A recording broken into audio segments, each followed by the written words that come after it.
பொள்ளாச்சி பாலியல் வழக்கில் காவல் உதவி ஆய்வாளர் மற்றும் உறைவிட மருத்துவர் ஆகியோர் கோவை மகளிர் நீதிமன்றத்தில் ஆஜராகினர். இந்த வழக்கில் கைதான திருநாவுக்கரசு, சவரிராஜன், சதீஷ், வசந்தகுமார் உள்ளிட்ட 9 பேரிடம் மகளிர் நீதிமன்ற நீதிபதி நந்தினி தேவி வாக்குமூலம் பதிவு செய்தார்.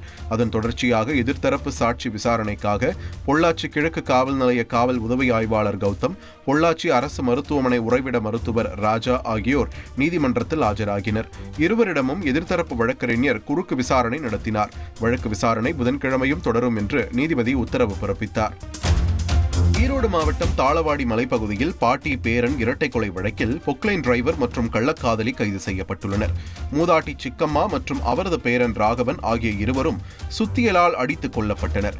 போலீசார் விசாரணையில் பொக்லைன் டிரைவர் நாகேஷும் அப்பகுதியைச் சேர்ந்த பாக்யா என்பவரும் தகாத உறவில் இருந்ததும், இதற்கு சிக்கம்மா இடையூறாக இருந்ததால் இந்த சம்பவம் நிகழ்ந்திருப்பதும் தெரியவந்துள்ளது.